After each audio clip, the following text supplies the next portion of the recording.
Hoje com o pastor Joseph Prince. Saudações, igreja. Eu amo vocês, amém? Você está pronto para a palavra?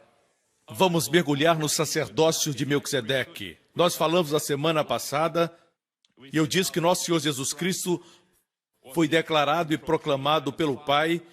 Quando ressuscitou dos mortos, o Pai disse: Tu és sacerdote para sempre, segundo a ordem de Melquisedeque.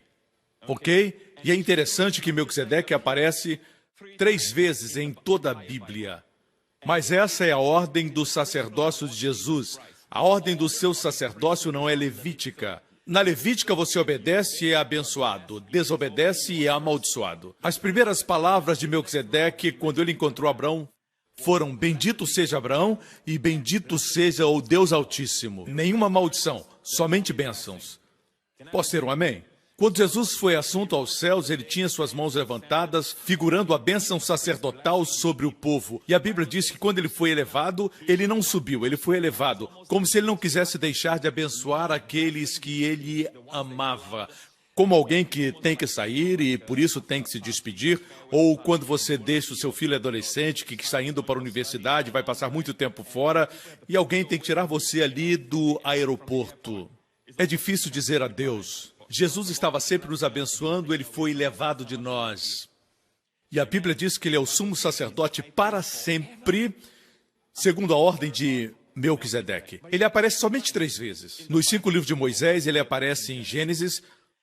No coração dos livros poéticos, no livro de Salmos, ele aparece no Salmo 110. Lá encontramos a expressão: Tu és sacerdote para sempre. E então, nas epístolas, no centro das epístolas, Hebreus, que é dirigida a ambos os gentios e os judeus, como igreja formamos um novo povo, nós encontramos um capítulo inteiro, o capítulo 7 de Hebreus, que fala de Melquisedeque. Assim ele aparece nos livros mais importantes da Bíblia, mas somente 3 vezes. É importante estudar Melquisedeque. Nós dissemos na semana passada que Melquisedeque, suas verdades não são para todos. Na verdade, em Hebreus 6, Hebreus 5, 6 e 7 fala de Melquisedeque, e nesses capítulos se fala também sobre o dízimo. O escritor de Hebreus diz que ele tinha muito a dizer a respeito dele, de difícil interpretação, porque eram negligentes para ouvir. Ele disse: do qual temos muito que dizer, de difícil interpretação, porquanto vos fizestes negligentes para ouvir. Em outras palavras, não tinham maturidade. E ele continua dizendo: porque devendo já ser mestres, ele falava que a comida sólida pertencia àqueles que são maduros. Por isso, quando vemos essa passagem, entendemos que as verdades de Melquisedeque não são para todos. Pastores e líderes, quando ensinarem sobre dízimo, lembrem-se que não é para todos. O povo não deve dizimar porque tem medo. Tem que dizimar porque entenderam a revelação. Ok?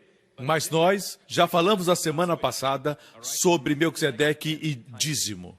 E como, para Deus, a 10ª parte sempre representa o todo. Deus não exige que demos todo o nosso dinheiro, mas a 10ª parte temos que dar. É como quando você diz para sua esposa: todo o meu tempo é seu, querida. Você casou comigo, eu sou seu. E ela diz: eu quero somente uma quarta-feira com você. Uma noite para ficarmos juntos, e você diz: mas eu sou muito ocupado. Portanto, praticamente, Deus quer somente a 10ª parte e ela representa o todo. Posso ter um amém? Lembre, o servo de Abraão levou 10 camelos, mas a Bíblia diz que ele levou toda a riqueza do seu senhor. Certo? José enviou 10 jumentos, 10 machos e 10 fêmeas para agradar seu pai, e a Bíblia diz que ele enviou o melhor do Egito. Os cientistas dizem que usamos 1/10 do nosso cérebro. Já escutou isso? E se entregarmos esse 10º para Deus? Ele vai abençoar o resto. Olhe para o seu vizinho e diga: ele está falando de você. Glória a Deus, aleluia. Vamos continuar. Se você não entende isso e você dizima sem a revelação, consiga a mensagem da semana passada que vai ser bênção para você. Hoje quero analisar mais sobre Melquisedeque. Algo interessante, leamos Hebreus 7. Porque esse Melquisedeque, que era rei de Salém, por favor, não vamos nos distrair e dizer, bem, pastor, eu não creio que ele era o Cristo pré-encarnado, eu creio que ele era um homem verdadeiro. Eu concordo que ele pode ter sido um homem comum, mas o mais importante é quem ele tipifica, e é Cristo. Amém? Talvez você creia que ele é o Cristo pré-encarnado. Não vamos nos distrair com essas coisas, ok? Vamos focalizar na verdade. Ele é Cristo. Ele é um tipo de Cristo, pelo menos, ok? Glória a Deus. Vamos ler. Porque esse Melquisedeque, que era rei de Salém,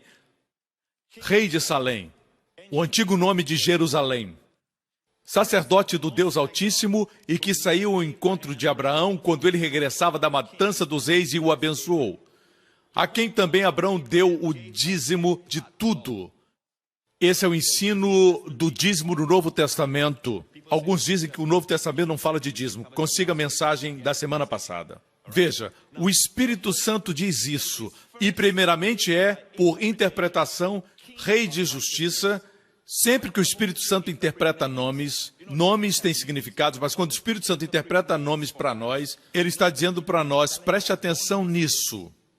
O nome Melquisedeque significa, Melqui é o nome Melech, rei. Zedeque é justiça, rei de justiça. Primeiramente, ele é rei de justiça. Lembre que Melech é rei. Existia um homem chamado Malco. Ele era servo do sumo sacerdote durante o tempo de Jesus. E quando os soldados vieram prender o Senhor Jesus, Pedro pegou a sua espada. Eu acho que ele queria cortar o pescoço, mas Malco se desviou e a espada de Pedro cortou sua orelha. Malco é o nome que no grego corresponde a Melech. Seu nome significa reino. Malco significa reino. Se pensarmos, o reino perdeu a audição no momento que Cristo foi preso.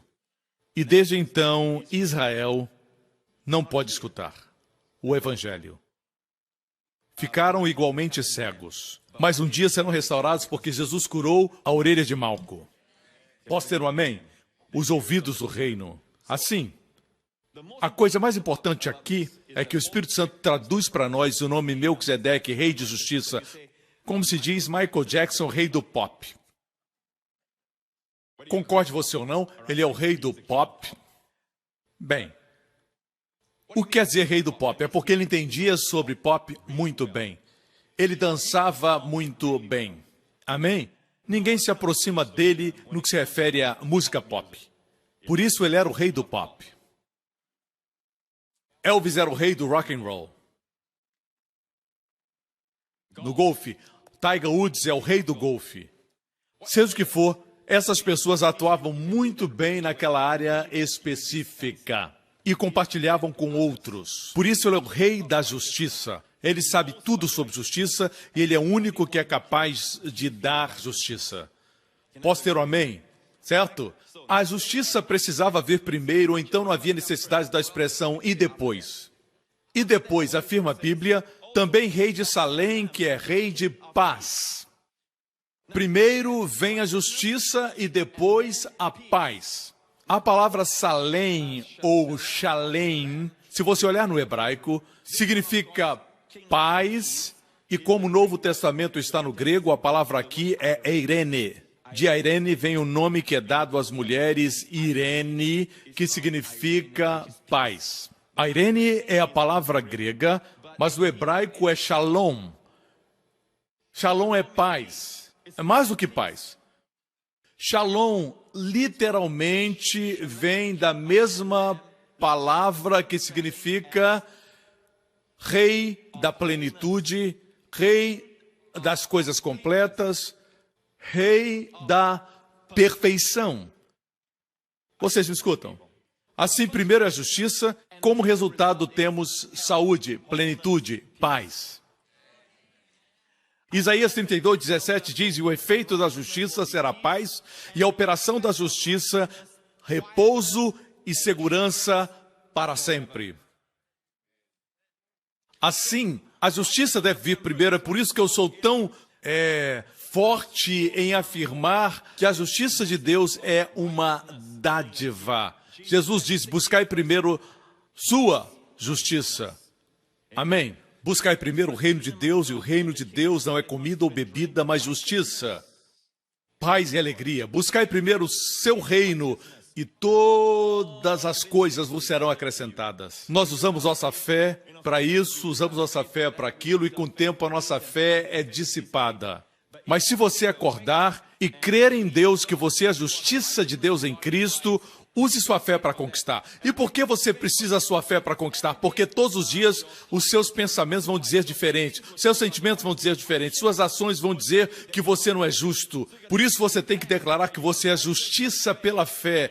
Busque essa justiça e todas as coisas vão ser acrescentadas. Não precisa usar sua fé para muitas áreas, use a sua fé para crer que você é justo. Posso ter um amém? E o resultado será Shalom.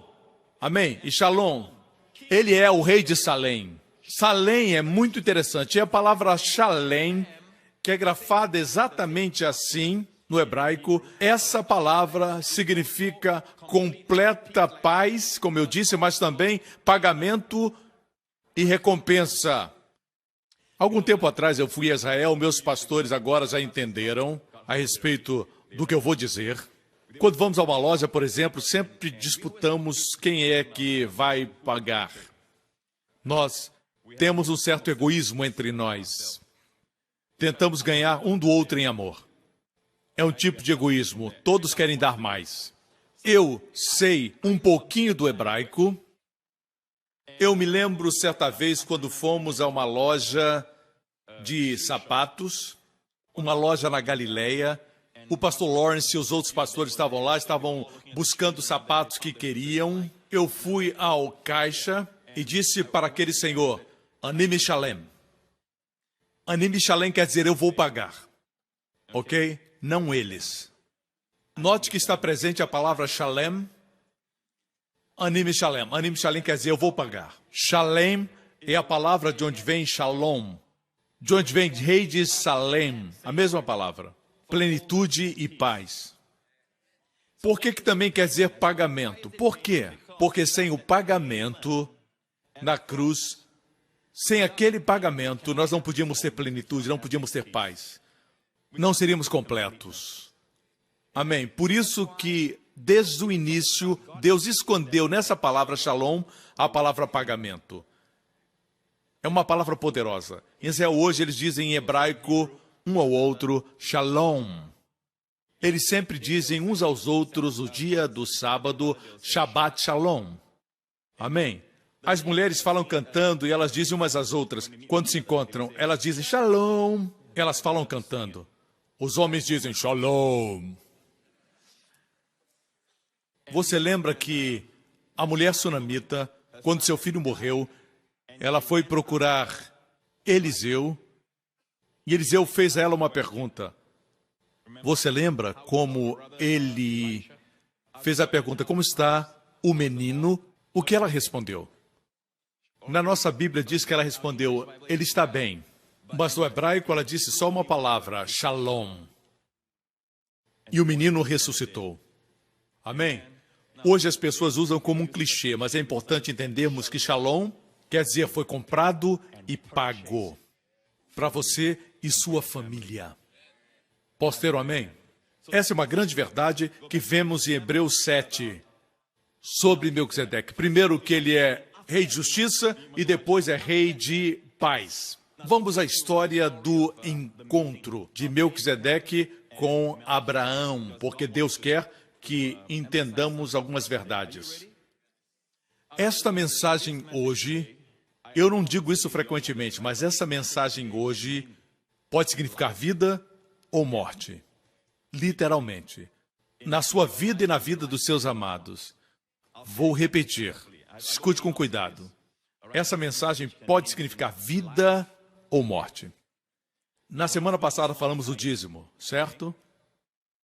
Conectado a Melquisedeque. Agora vamos ver algo que aconteceu durante o tempo em que Melquisedeque encontrou Abraão. A primeira aparição de Melquisedeque. O que ocorreu foi isso. Haviam 4 reis que atacaram os reis de Sodoma e os reis de Gomorra e os reis de Canaã. Ocorre que quando invadiram Sodoma, você lembra que o sobrinho de Abraão, Ló, que era muito problemático, quando Abraão o trouxe consigo, ele foi capturado, foi sequestrado, juntamente com as mulheres e o povo daquela cidade foram levados. Quando foram levados, Abraão, que naquela época era Abrão, ele estava em Hebrom, e a Bíblia diz, ouvindo, pois, Abrão que seu irmão estava preso, armou, naquela época chamava irmão, era o seu sobrinho, armou os seus 318 criados e perseguiu até Dan, de Berseba até Dan. Ele estava em Hebrom.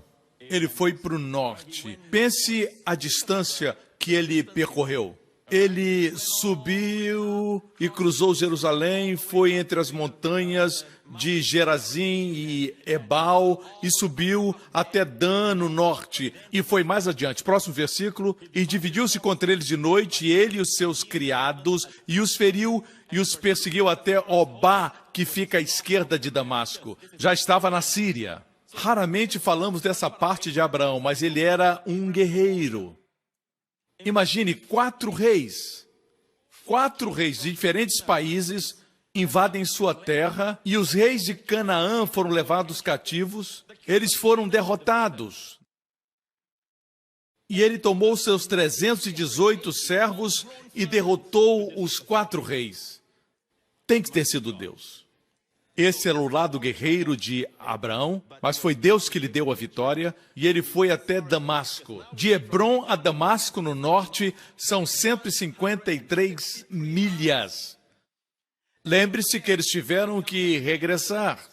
E tornou a trazer todos os seus bens, e tornou a trazer também a Ló, seu irmão, e os seus bens, e também as mulheres e o povo. Voltaram, estavam regressando para Hebrom, certo? E tinham que passar por Jerusalém, porque descendo de Damasco, tinha que passar por Jerusalém, antes de alcançar Hebrom. Vamos ver o que aconteceu. Versículo 17. E o rei de Sodoma, quem era o rei de Sodoma? O seu nome foi dado no capítulo, o seu nome era Bera. E Bera no hebraico quer dizer filho do mal.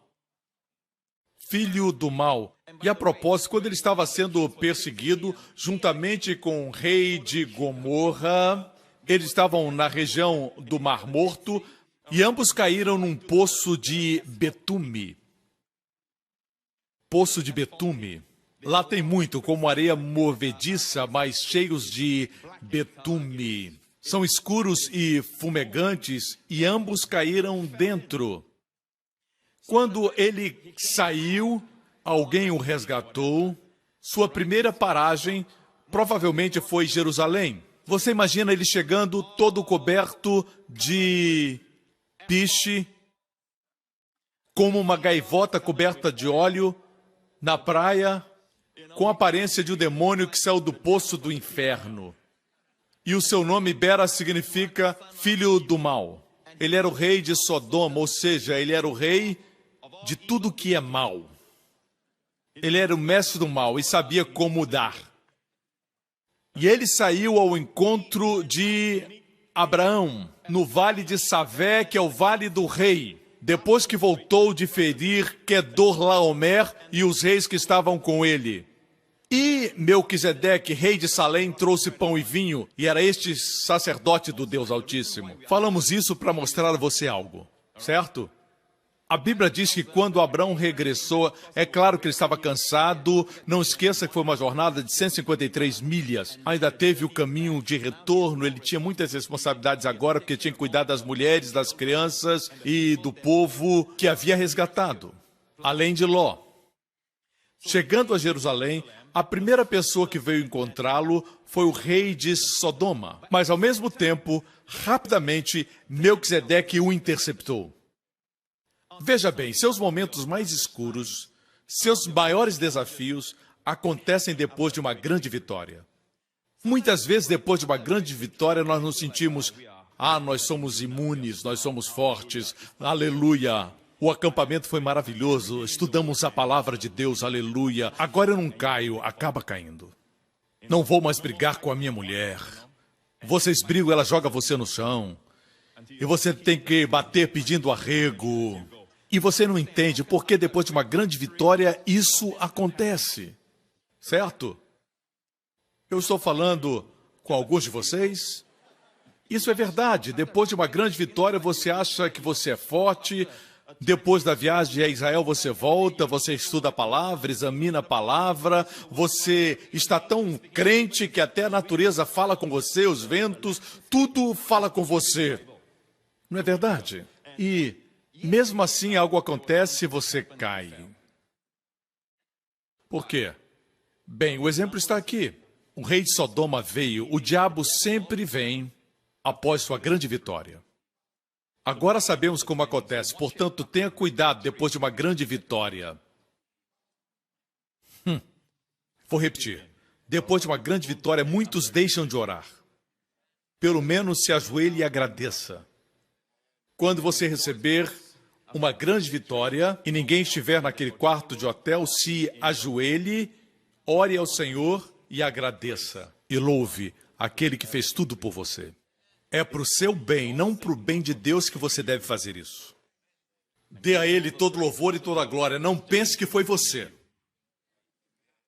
Lemos também sobre o Vale do Rei, o Vale de Savé. Savé quer dizer vale plano, um campo plano, certo?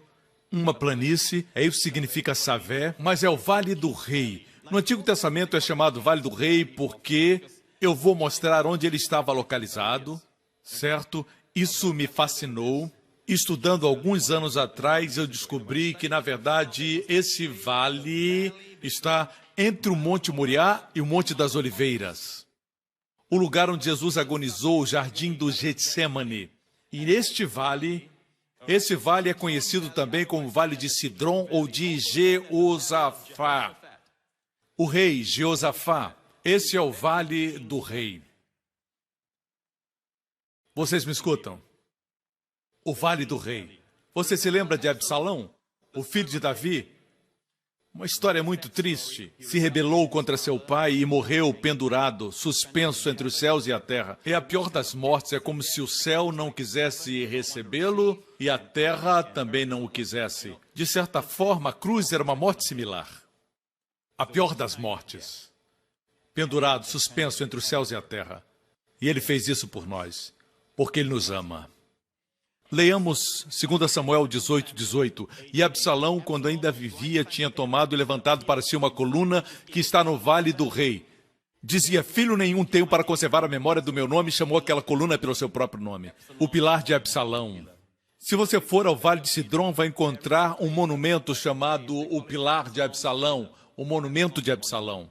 Apesar de não ser, na verdade, aquele que ele erigiu, esse foi construído depois, foi provavelmente construído no mesmo lugar onde ele construiu primeiro. Ou talvez tenha sido restaurado. Parte do original talvez tenha ficado do tempo de Absalão. As crianças passam por ali e as mães explicam as consequências da rebelião. Desobedecer os pais. E as crianças pegam pedras e apedrejam o monumento. Você pode ver um pouco nessa foto aqui. Esse é o Vale de Savé, o Vale de Sidrom. Vemos Jerusalém em cima. Dá para ver o monumento? Esse é o pilar de Absalão. Foi, provavelmente, construído no mesmo lugar onde Absalão construiu o original. Ainda hoje é chamado o pilar de Absalão. Em algum lugar aqui, Melquisedeque veio como sacerdote. Ele desceu para onde estávamos. O Vale de Sidrom, para nos encontrar nos momentos mais baixos, porque depois de uma vitória, por alguma razão, muitos entram em depressão. Já experimentou isso? Você não entende. É uma guerra espiritual, certo? E Sidrom, o Vale de Sidrom, Sidrom no hebraico vem de Kadar, significa trevas. Um tempo de trevas. Minha mensagem hoje é o que fazer no tempo de trevas, quando você recebe o relatório ruim dos médicos. Recebe notícias de que suas finanças estão em problemas, ou seus negócios estão ruins. A resposta se encontra nessa história. O que acontece quando você está no momento mais negro e o diabo vem contra você e está tentando você, desafiando você. Vamos falar desses momentos. Vamos mostrar mais algumas fotos desse vale, o Vale de Cedron. Certo? Agora estamos no Monte das Oliveiras, olhando para o Vale de Cedron. Você pode ver o pilar de Absalão? Dá para ver? Colocar um círculo para facilitar. À direita está o Getsemane. Isso é muito apropriado porque o Senhor derramou o seu sangue pela primeira vez no jardim de Getsemane, no Vale de Cedron. João 18:1 diz: tendo Jesus dito isso, saiu com seus discípulos para além do ribeiro de Cedron, onde tinha um horto, ali derramou o seu sangue. É para esse lugar que Melquisedeque traz pão e vinho, nos nossos momentos mais escuros. Certo? Voltemos para Gênesis 14:18. Melquisedeque, rei de Salém, trouxe pão e vinho. Não esqueça da beleza desse nome. Ele era sacerdote do Deus Altíssimo, El Elyon. Ele trouxe pão e vinho. É como se Deus dissesse, nos seus momentos mais escuros, não esqueça da comunhão. Nos seus momentos mais escuros, seja financeiramente, você está passando por um tempo de turbulência financeira, seja o que for, não esqueça. Abraão respondeu com dízimo para Melquisedeque. Não para o sacerdócio levítico, que não existia, surgiu na lei. Algumas pessoas pensam que, para nós que vivemos na graça, o dízimo não é mais aplicável, não é mais necessário. Mas a Bíblia diz que Jesus Cristo é nosso sumo sacerdote segundo a ordem de Melquisedeque. E nós somos a semente de Abraão. O dízimo é para declarar sua grandeza. A ceia é para declarar sua morte.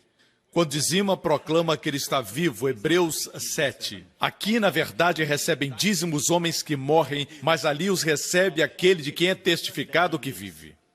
Assim, a comunhão fala da sua morte, proclamar a sua morte. O dízimo, declarar que ele vive. E as pessoas vão perceber coisas na sua vida. Jacó viu os carros, mas não tinha visto ainda o seu filho. Ele viu os carros. As pessoas vão ver as carruagens da sua vida e vão testificar que o seu José Celestial está vivo. Amém, irmãos? Eu estou me adiantando muito. Mas o que Melquisedeque trouxe das suas mãos? Pão e vinho. Hoje, nós pensamos que é mais apropriado trazer aviões, jatos, armas poderosas. É isso que os homens se orgulham de ter, certo? Em termos de poder militar.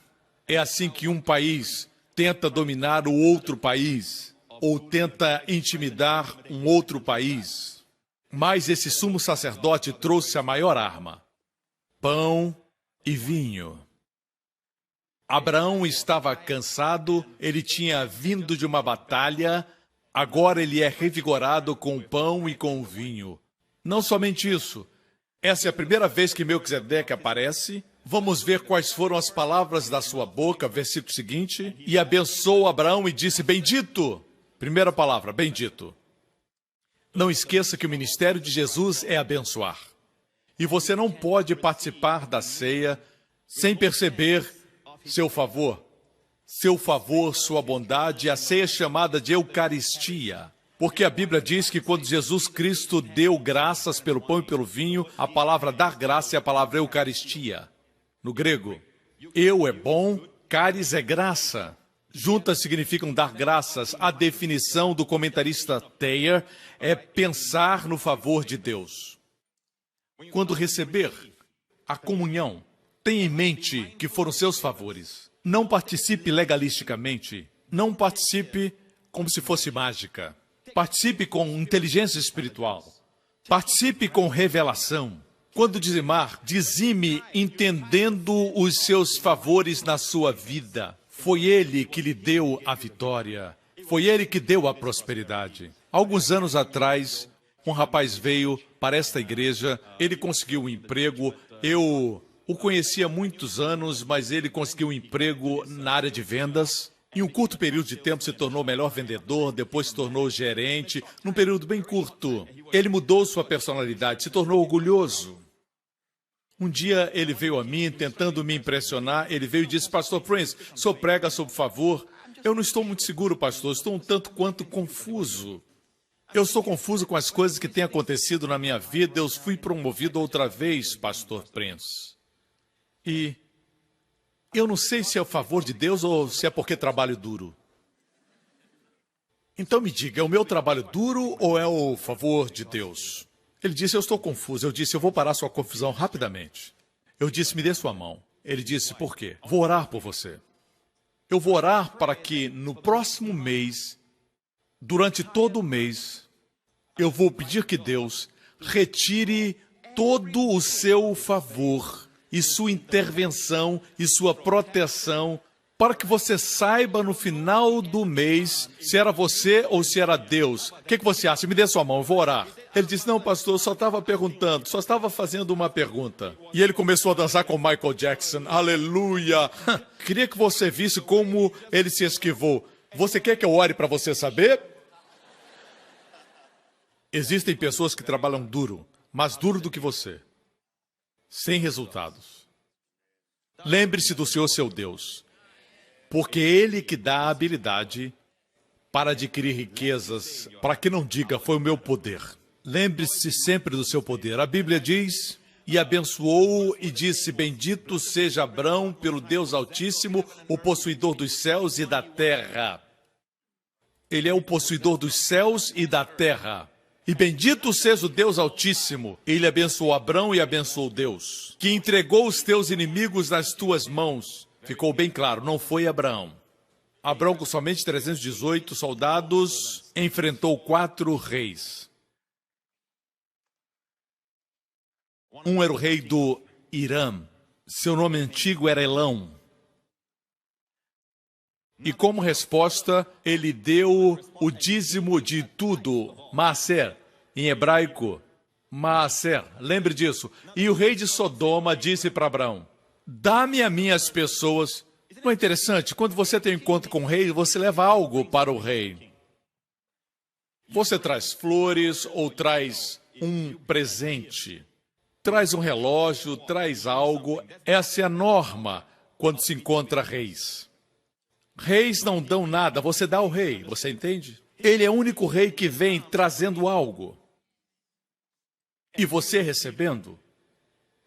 O dízimo é uma resposta. Amém? Se você pode suportar isso, eu sei que muitas pessoas têm medo dessas palavras. Ele trouxe pão e vinho. Isso é saúde. Amém? Abraão respondeu com dízimo, isso é riqueza. Riqueza e saúde não é o evangelho. Lê sua Bíblia. O evangelho é o evangelho da graça e paz. Mas a saúde e a riqueza são resultados. Eu não estou afirmando que todos vão ser multimilionários, egoístas e materialistas. Isso é errado. Muitos ensinamentos hoje foram ao extremo. Se esquecem porque Deus abençoa. Ou tentam manipular para conseguir dinheiro. Certo? Não vou entrar nesse assunto. Já falei disso na semana passada. Vamos olhar para essa verdade sobre a ceia, que não é novidade para muitos, mas Deus vai mostrar nova revelação. A Bíblia diz que o rei de Sodoma disse a Abraão, dá-me as minhas pessoas, dá-me almas, pode ficar com a riqueza, os bens pode tomar para ti, certo? O diabo não se importa que você seja rico, mas ele diz, dá-me as pessoas, me dá seus filhos, me dá sua família e pode ficar com as riquezas. Muitos venderam a alma por dinheiro. Entregaram a família e os filhos. Entregaram pessoas. O dinheiro deve ser usado para amar as pessoas. As pessoas não podem ser usadas. E o dinheiro amado. Assim, aqui, o rei de Sodoma diz, dá-me. Melquisedeque nunca usou essa linguagem. Melquisedeque trouxe, ele deu. Apesar de ser o rei. Mas esse rei de Sodoma diz, dá-me as pessoas. Abraão, porém, disse ao rei de Sodoma, levantei minha mão ao Senhor, o Deus Altíssimo, o possuidor dos céus e da terra. Quando você gasta tempo com Jesus, o diabo sempre chega tarde para tentá-lo. As mesmas palavras que Melquisedeque usou falando com Abraão, foram as mesmas palavras que ele usou falando com o diabo. Não é interessante? Amém? Na sua presença aprendemos. Ele coloca as palavras na nossa boca para falarmos contra os nossos inimigos. Amém? Ele disse, levantei minha mão ao Senhor. Quando levantou a mão? Quando você participa da comunhão, você levanta a mão. Uma transação acontece. Quando você dizima, você levanta as mãos. Ao Deus Altíssimo, não tomarei coisa alguma de tudo o que é teu, de uma correia a um sapato, não tomarei nada, para que não digas, eu enriqueci a Abraão. Deixe-me dizer, pastores e líderes, esse era o rei de Sodoma, certo? Que estava ali. Não deveria Abraão ter dito, desde um fio até a correia de um sapato, não tomarei coisa alguma. Ele não deveria ter dito, não vou receber por causa do seu estilo de vida. Não vou tomar nada seu por causa do seu estilo de vida. Ele não disse isso. Isso vai chocar alguns. Abraão sabia que seria rico. E ele não queria que o rei de Sodoma recebesse a glória. E dissesse, eu enriqueci Abraão. A propósito, enquanto isso acontecia, o que Melquisedeque falou para o rei de Sodoma? O inimigo estava lá. O que Jesus disse para o inimigo? Nada. Às vezes as pessoas pensam que devemos tratar todas as questões. Esse era o rei de Sodoma. Ele era o rei, irmão.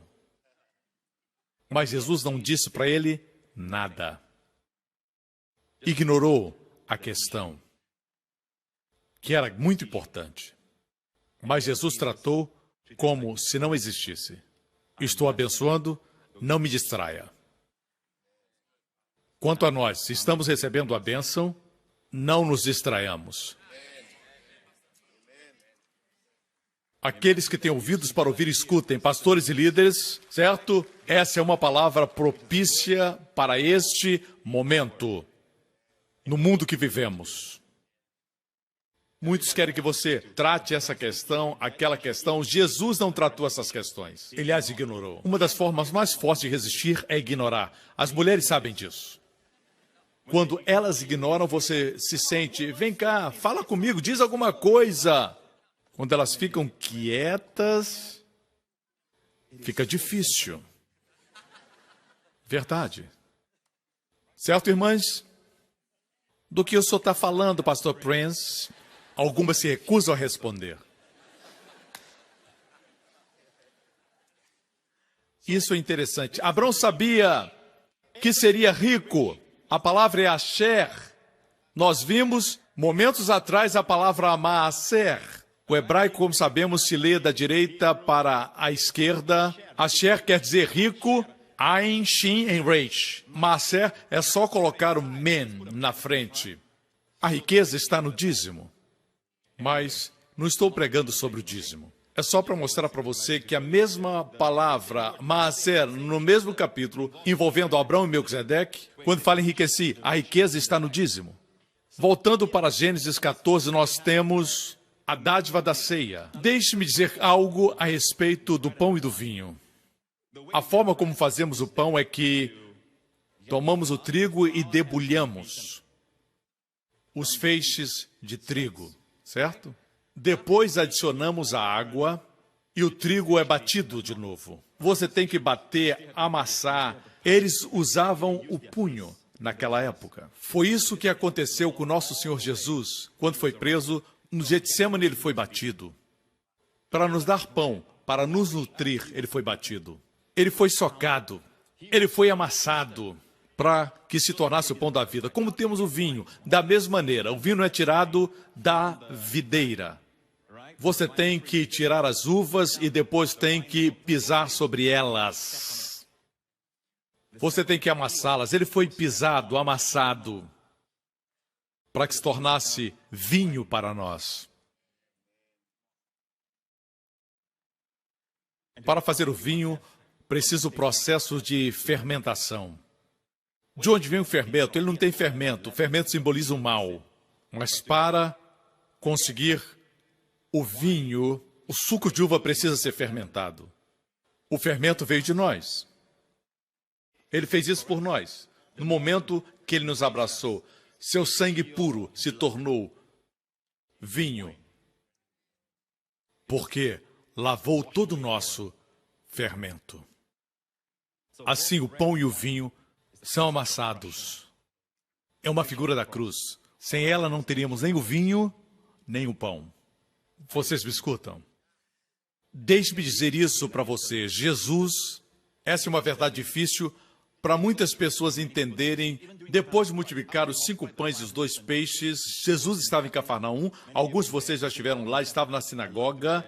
Ele estava pregando na sinagoga de Cafarnaum. A Bíblia diz que ele disse essas coisas ensinando na sinagoga em Cafarnaum. Eles tinham dito para ele: o nosso pai Moisés nos deu pão para comer. Maná do céu. Jesus disse para eles: os pais de vocês comeram pão e morreram. Eu sou o pão da vida. Então Jesus diz em João 6, verso 51, eu sou o pão vivo que desceu do céu. Se alguém comer desse pão, viverá para sempre. E o pão que eu lhe der é a minha carne, que eu darei pela vida do mundo. Note que aqui ele não fala do sangue, ele fala da carne, que eu darei pela vida. Vida aqui é Zoe, não é a vida eterna. Aqui não fala de vida eterna. Nesse texto ele falou de vida eterna em alguns momentos, mas nesse caso aqui ele não está falando de vida eterna, está falando da vida. A mesma palavra é usada na Septuaginta quando se refere a Adão, quando Deus soprou sobre Adão e Adão recebeu a vida, a Zoe, para poder viver. A palavra Zoe, se adicionar a ionós, se torna vida eterna.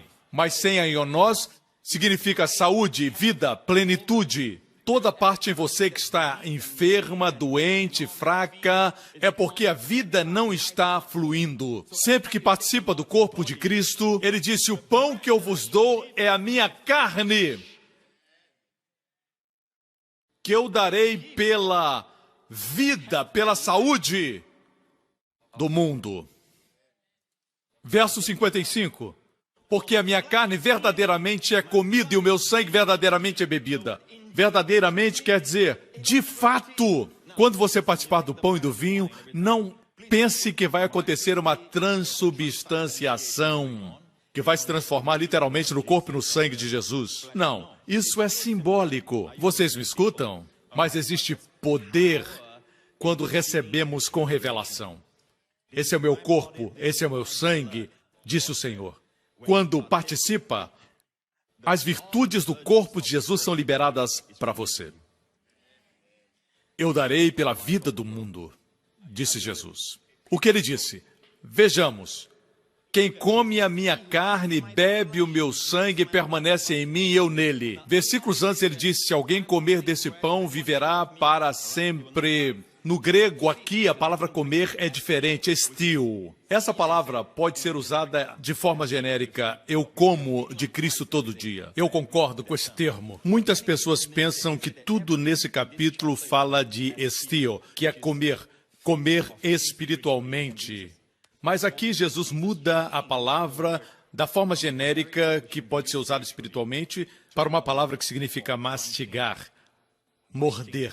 E a palavra é trogô, aquele que come, trogô, a minha carne. Se observar bem, essa palavra significa moer, como se moe uma amêndoa. Isso não se refere ao espiritual.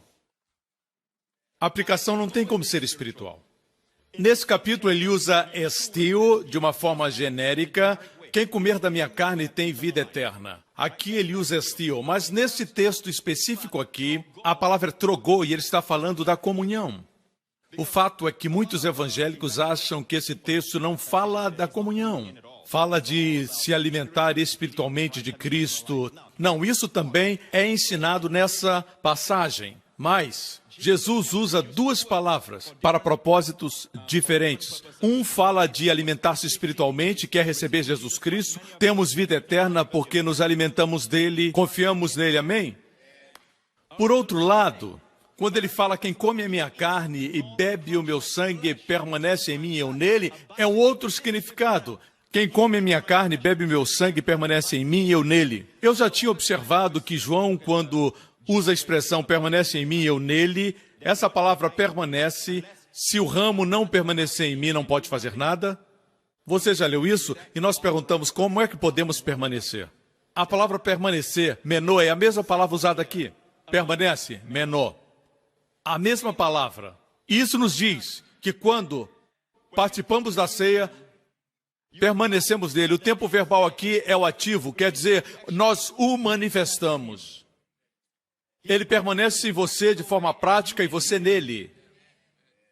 De forma prática. Você me escuta? É uma manifestação. Aleluia. Assim como o Pai que vive me enviou, eu vivo pelo Pai, assim quem me mastiga, quem me moe, trogou, também viverá por mim. Isso coloca a ceia sob uma nova luz. Eu me lembro que anos atrás, em 2003, nós fomos a Israel. E naquela viagem tínhamos um grande número de irmãos da igreja. O que aconteceu foi isso. Fui com os líderes e pastores, pastor Lawrence, pastor Benjamin. Fomos na frente. E na viagem, durante a nossa jornada, recebemos um telefonema dizendo que o voo dos nossos irmãos havia aterrissado e havia uma emergência.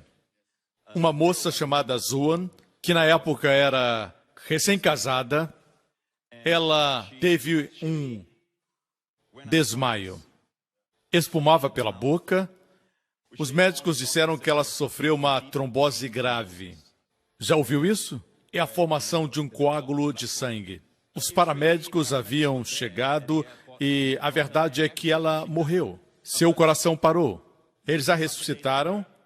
Depois fizeram exames de raio-x e concluíram que tinham muitos coágulos no ventrículo direito do seu coração e coágulos nos seus pulmões.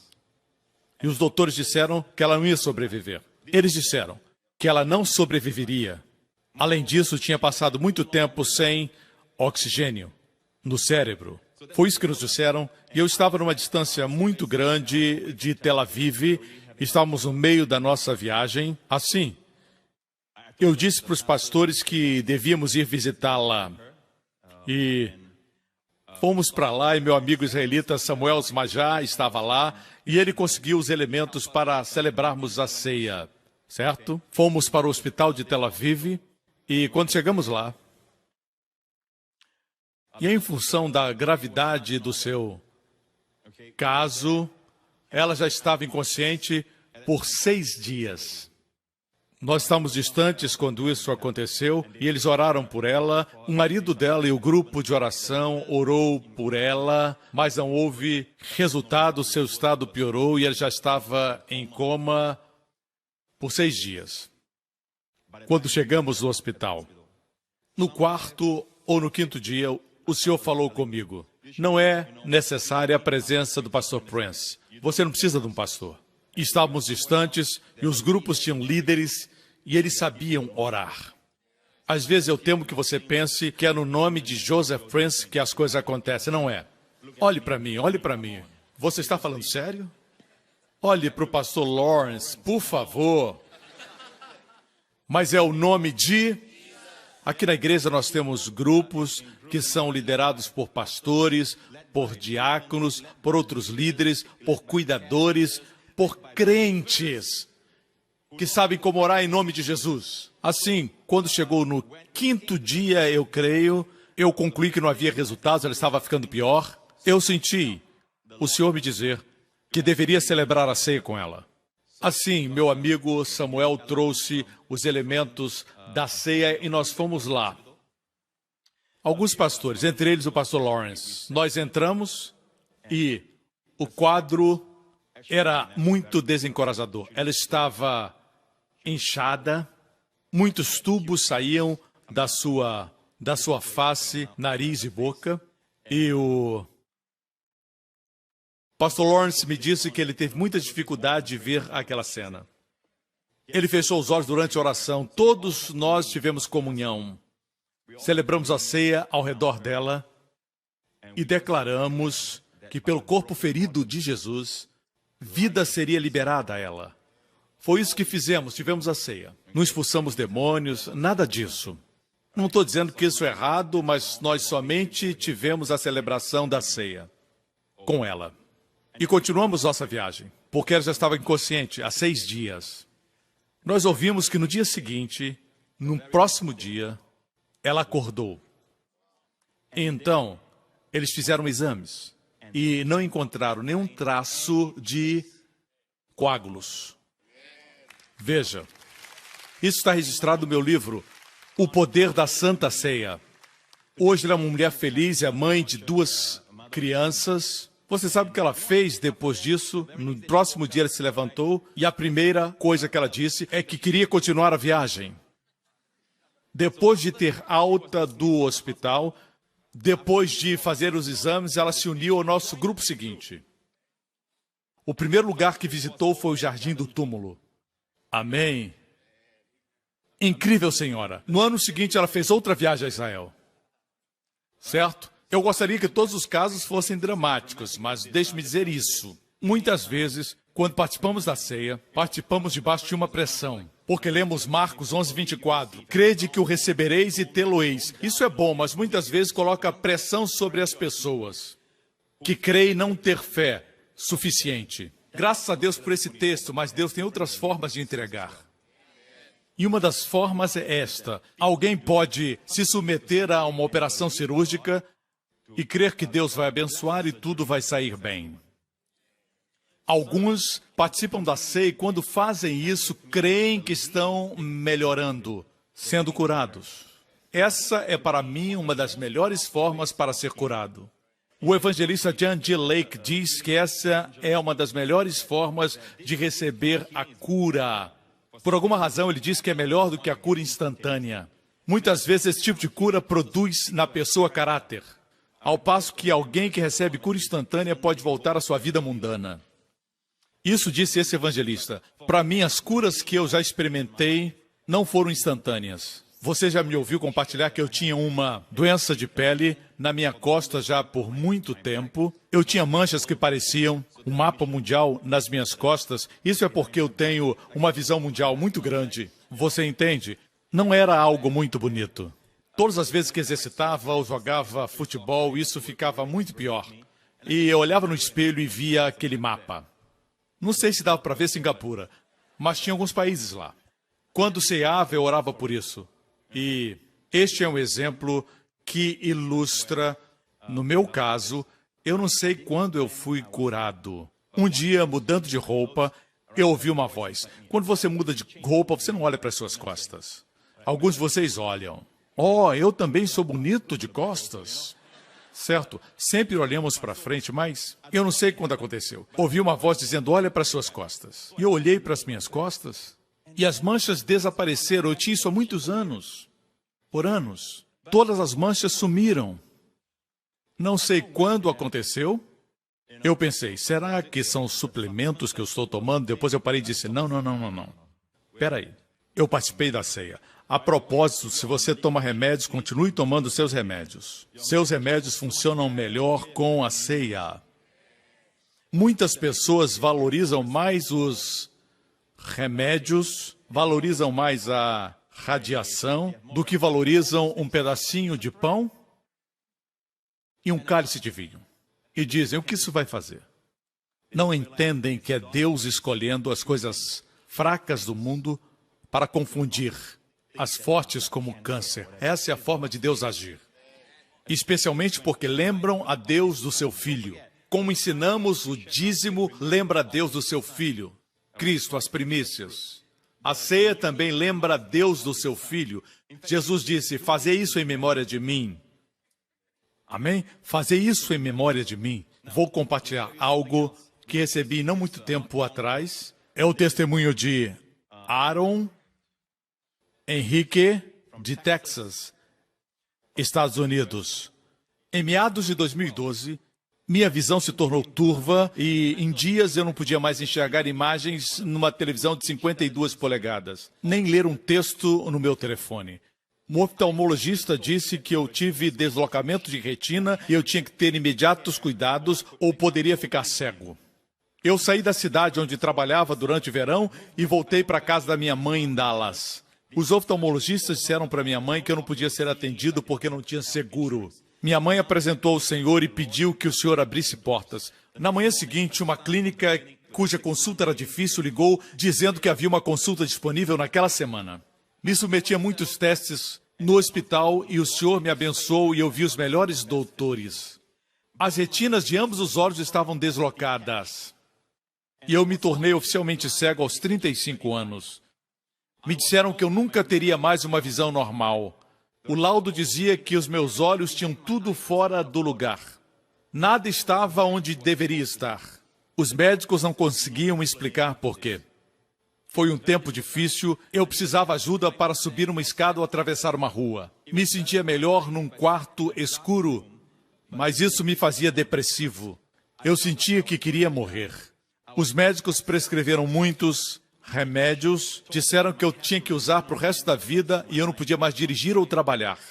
Eu fiquei triste porque isso aconteceu. Apesar de minhas retinas estarem deslocadas, eu cria e orava pela cura. Ao ouvir a mensagem do pastor Prince, eu declarava que como Jesus é, assim sou eu no mundo. Sempre que ia para a consulta, eu sempre orava pedindo a Deus por um laudo positivo. Certa manhã, antes da minha consulta, minha mãe sugeriu que celebrássemos a ceia. Algo que havia aprendido na pregação do pastor Prince. Participamos com fé e agradecemos ao Senhor por um laudo positivo naquela manhã. Na clínica, fizemos os testes de rotina. E o médico declarou que minhas retinas não estavam mais deslocadas. Tudo nos meus olhos estava em ordem. O doutor sussurrou que era incrível e disse: você nunca diria que esse paciente teve deslocamento de retina. Ele disse nunca ter visto uma recuperação tão rápida e chamou outros doutores para confirmarem o que ele tinha visto. Todo esse processo durou 10 meses e naquela manhã eu recebi graça para os meus olhos. A minha visão foi completamente restaurada. Eu posso ver agora o texto no meu telefone e as imagens na TV. Já estou trabalhando e dirigindo. Não tomo remédios. Glória a Jesus. Amém. Glória a Deus. Recebemos esse testemunho alguns meses atrás e eu queria compartilhar esse testemunho com vocês. Deixe-me repetir, certo? Nem todos os casos são assim. Muitas vezes temos que perseverar participando da ceia. Faça isso como se fosse um remédio, 3 vezes por dia. Se o caso é grave, certo? O seu caso é difícil, seja o que for, participe da ceia. Se alguém disser que só pode participar da ceia com um pastor presente, não, isso é tradição. Você pode fazer. O Senhor disse, faça isso em memória de mim. Quando pensamos na comunhão e como o Senhor a enfatizou, os crentes primitivos partiam pão em casa. E a expressão partir o pão é muito interessante. Em Atos 20, nós encontramos que eles se reuniram no primeiro dia da semana para partir o pão. Você sabe quem era o pregador convidado naquela manhã? Era Paulo. A Bíblia não diz que eles se reuniram para ouvir Paulo. Em Atos 20 diz, no primeiro dia da semana, que era o domingo, tendo-nos reunido a fim de partir o pão. Eles se reuniram para partir o pão. Não diz que haviam se reunido para ouvir Paulo. E Paulo era o pregador convidado naquele culto. Se ler o versículo anterior, verá que Paulo se deteve 7 dias para ficar no domingo com eles. A Bíblia diz Paulo que havia de sair no dia seguinte, falava com eles e prolongou seu discurso até a meia-noite. E certo jovem por nome Eutico, eu já preguei sobre isso, com referência à tipologia, estudamos a verdade com respeito à igreja, que ela não está no 3º andar, no 3º céu. Espiritualmente estamos, Jesus nos levou para lá, glória a Deus, e Eutico representa a geração jovem. Essa geração vai trazer felicidade, porque o nome Eutico quer dizer feliz. Ele estava ouvindo a pregação de Paulo, mas dormiu na pregação. Não esqueça, a igreja hoje precisa da pregação de Paulo. Precisamos da revelação paulina. O que Cristo fez, quem está em Cristo, essa revelação tem sido negligenciada. A pregação de Paulo foi longa e ele dormiu, enquanto Paulo falava. Aqueles no 3º andar, certo? A Bíblia diz no versículo 9, vemos o seu nome Eutico, ele caiu do 3º andar abaixo. A Bíblia fala de 3 céus, Deus habita no 3º céu. A nossa comunhão é no 3º céu. Quando nos reunimos, estamos no 3º céu. Lembre-se disso. Fisicamente estamos no templo. Amém? Seu nome era Eutico, que quer dizer feliz. A igreja perdeu a felicidade. A felicidade está na geração jovem. Ele era jovem. E ele acabou morrendo. Para resumir, exige uma revelação paulina para abraçar esta geração. Esta geração precisa ser abraçada. Paulo foi lá e abraçou a geração. Em função do tempo, não vamos falar. Eu tenho um sermão inteiro sobre este assunto, que ainda não compartilhei porque preguei somente para os líderes. Vejamos o verso 11. Então subiu e tendo partido o pão. A gente imagina que depois do acontecimento deste, Paulo diria, vamos encurtar o culto, vamos esquecer da ceia do Senhor. Não, mas não tem como negociar o partir do pão. Então subiu, depois do rapaz ressuscitar. Eles partiram o pão. E após terem comido, ainda falou-lhes largamente. Ele continuou falando. Perceba bem isso. Pregadores que pregam muito, ok? Necessitam ter o poder sobrenatural de Deus na vida deles e devem priorizar a comunhão. Apesar de já ser tarde, alguns líderes dizem, vamos tirar a comunhão do culto, é somente algo preliminar, algo extra. Não, a comunhão era a prioridade na igreja primitiva. Eles ainda partiram o pão e levaram vivo o jovem e ficaram muito consolados. É claro que eu compartilhei mais, tudo tem um significado. Paulo diz, minha vida é um tipo. Tudo na vida de Paulo, até mesmo o barco onde estavam, Paulo disse, vocês deveriam ter me escutado e não teriam sofrido isso. O barco do cristianismo tem perdido porque não tem escutado os ensinamentos de Paulo. As cartas de Paulo. O evangelho da graça não está sendo enfatizado. Certo? Eu tenho muito para dizer, estou só na introdução, irmãos. Isso não é bom. Tem alguém dormindo? Eutico? Glória a Deus, glória a Deus. Deixe-me dizer que muitos milagres estão acontecendo, temos recebido muitos testemunhos, temos escolhido somente aqueles que são mais dramáticos. Mas os milagres que não são instantâneos são também muito importantes e são aqueles que muitos estão experimentando. Não se sinta desencorajado. Existe poder no seu corpo ferido. Alguns têm uma ideia, rapidamente, se você estudar o meu livro sobre a ceia e você escutar minhas pregações, vai entender que participar de forma indigna se refere à forma. Graças a Deus por algumas versões. Uma versão diz, aquele que come e bebe indignamente. Alguns dizem, se você não se sente digno, não participe. Aqui não fala da pessoa. Indignamente é um advérbio, certo? O que quer dizer aqui é aquele que participa de forma indigna. Leiamos a Bíblia. Porque eu recebi do Senhor o que também vos ensinei. Pense comigo. Por que Paulo disse, eu recebi do Senhor a revelação da ceia? Paulo podia ter citado Mateus, Marcos, os apóstolos que estiveram com Jesus, porque nos seus evangelhos eles têm a narrativa, exceto João, nos evangelhos sinóticos, eles falam da ceia, a ceia do Senhor. E ainda assim, Jesus viu que era importante revelar diretamente a Paulo. Porque eu recebi do Senhor o que também vos ensinei, que o Senhor Jesus, na noite que foi traído, tomou o pão e, tendo dado graças, o partiu e disse, tomai e comei, esse é o meu corpo que é partido por vós, fazei isso em memória de mim. Com que frequência devemos lembrar do Senhor? Pense nisso, certo? Pastor, participar todos os dias vai se tornar um ritual. Não participe todos os dias, se torna um ritual para você. Mas honestamente, semana passada eu mostrei o meu filho. Eu nunca me canso de mostrá-lo. Alguns dizem, não, outra vez Justin. Mas eu amo ver o Justin. Eu vejo todos os dias, ou quase todos os dias. Exceto quando estou viajando em algum outro lugar. Eu gosto de assistir seus vídeos. Eu amo olhar para ele, porque ele é alguém que eu amo. Para você dizer, pode se tornar um ritual, eu fico pensando, para quem você está fazendo? Está participando pensando nele? Ou você está consciente do pecado? Lembre-se que o Senhor disse, e dando graças, deu-lhes dizendo, bebei dele todos, porque este é o meu sangue, o sangue do Novo Testamento, que é derramado por muitos para a remissão dos pecados. Sua consciência quando toma do cálice, não deve ser confessar seus pecados, mergulhar para buscar no coração pecados, não. Nesse momento, tem que estar consciente que seus pecados foram perdoados.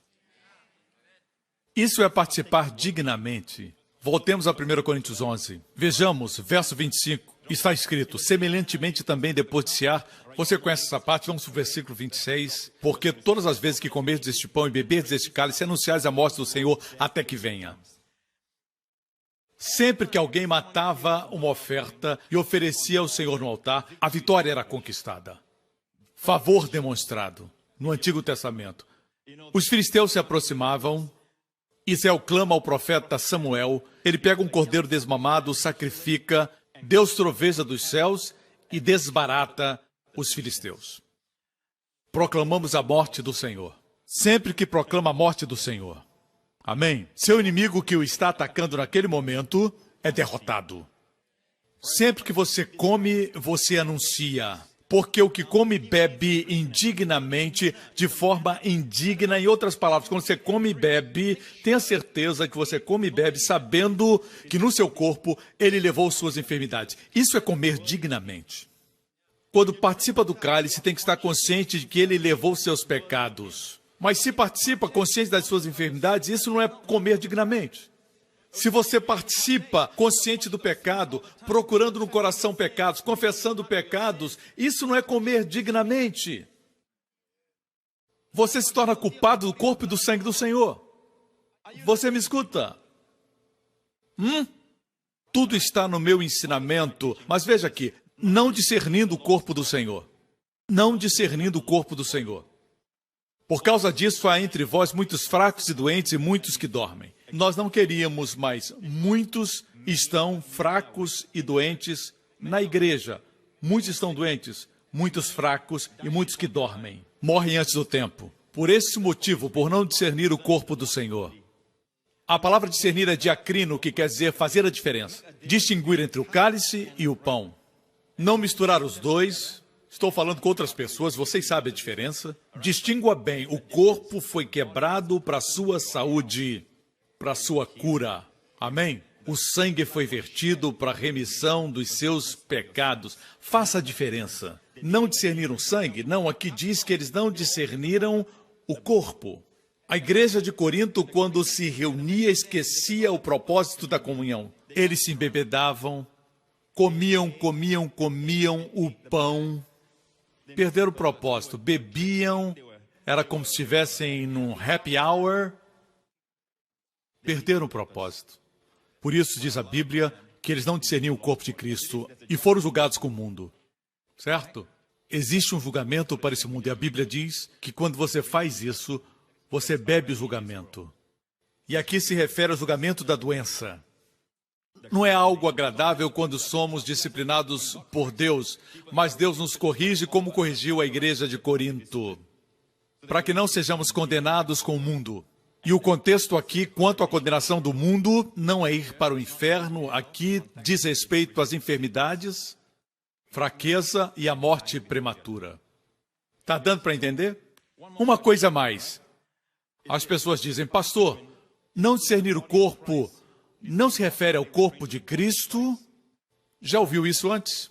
Você tem que se acertar com o corpo de Cristo, se consertar. Já ouviu isso?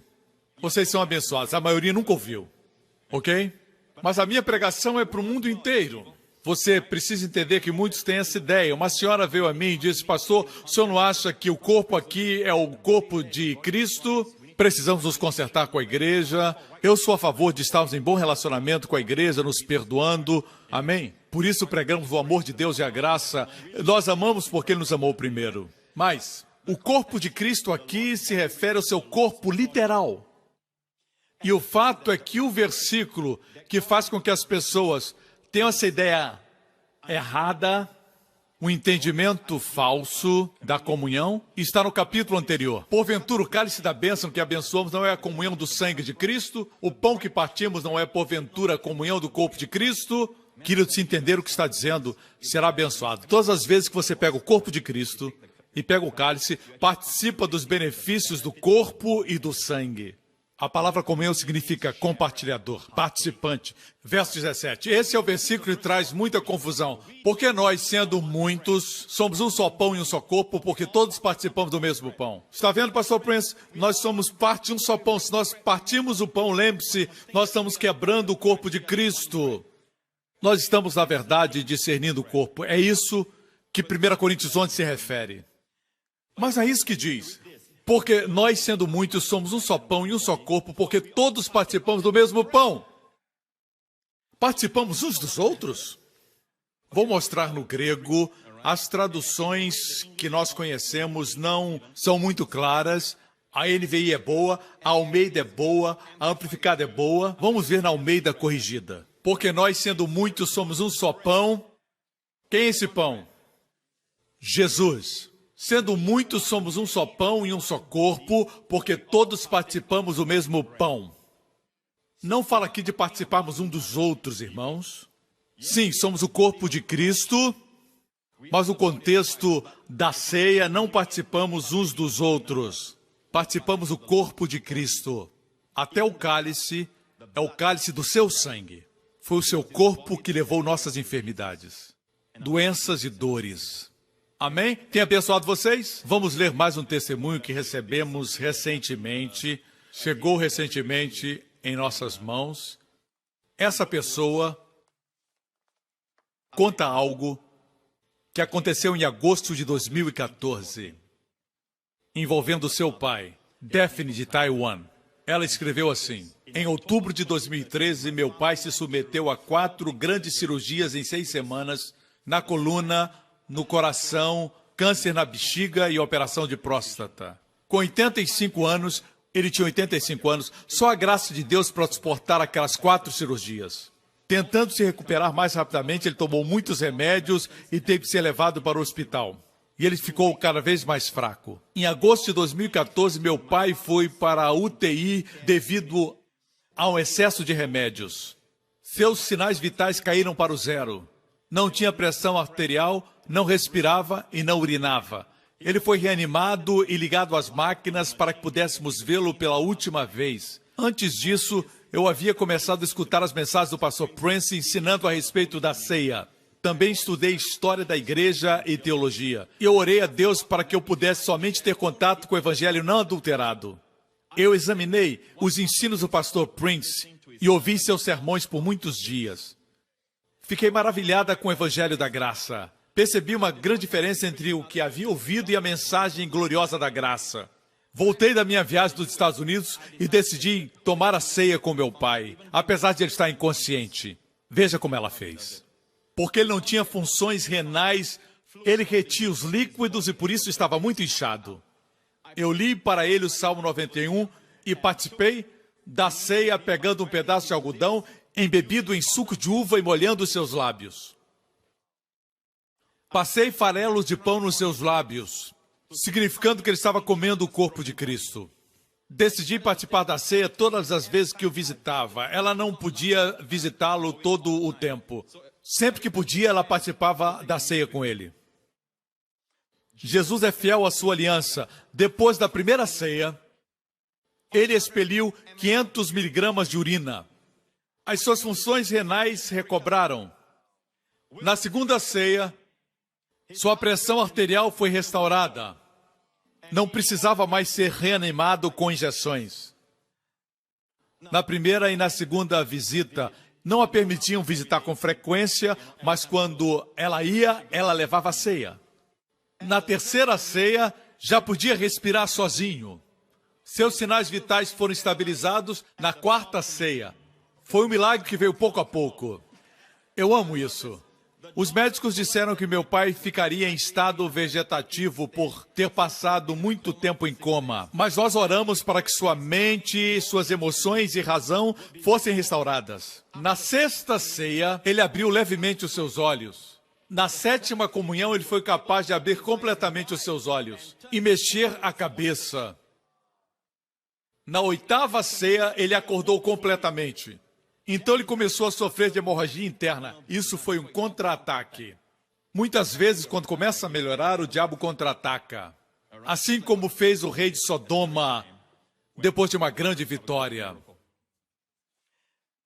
Poderia ter voltado ao estado de coma. Por causa da hemorragia, os médicos não puderam fazer uma endoscopia e descobrir a razão. Celebramos a ceia outra vez. Nunca se desencoraje. Não se renda e diga, eu acho que não vai funcionar. Participamos da ceia e ordenamos que a hemorragia parasse em nome de Jesus. Não tínhamos suficiente fé e não estávamos certos quando a hemorragia pararia. Surpreendentemente, na segunda manhã, a hemorragia estancou. Nós então tivemos a nossa 10ª ceia. Ouvimos o som dos seus intestinos. Logo que acabamos de orar. Agora não, irmãos. Não seja curado agora disso. Deixe para quando você chegar em casa. Todo o sangue pisado foi expelido. Na 10ª ceia, meu pai falou. Ceia após ceia, Deus demonstrou o seu poder e a sua cura através da comunhão. Você sabia que essa senhora e outras pessoas eram, na verdade, contra a mensagem da graça? Porque alguns vieram à nossa igreja e compartilharam um testemunho. Eram contra a graça e contra mim porque haviam ouvido coisas e não queriam saber de mim. O pastor Benjamin foi a Taiwan este ano. Eles são encarregados da principal rede de televisão. Não é uma rede cristã, é uma rede secular. Eles têm novelas, filmes. Nós negociamos para ter um espaço e eles negaram porque eles tinham ouvido coisas ruins a respeito de nós. O pastor Benjamin deixou lá os meus CDs. Logo depois aconteceu um tufão lá e aquela senhora me disse que ela não tinha para onde ir. Por isso toda a equipe se reuniu para ouvir as minhas pregações. E eles disseram que a vida deles nunca mais foi a mesma depois disso.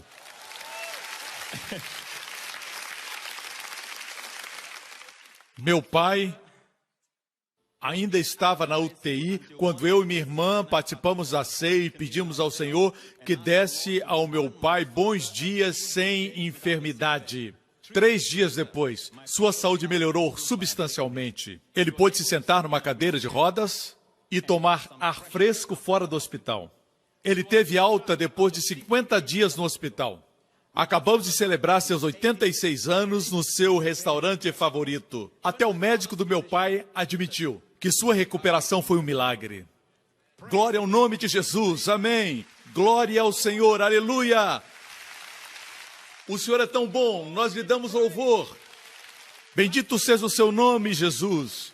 Obrigado, Pai, pela dádiva do seu Filho. Glória a Deus, cabeças baixas, olhos fechados.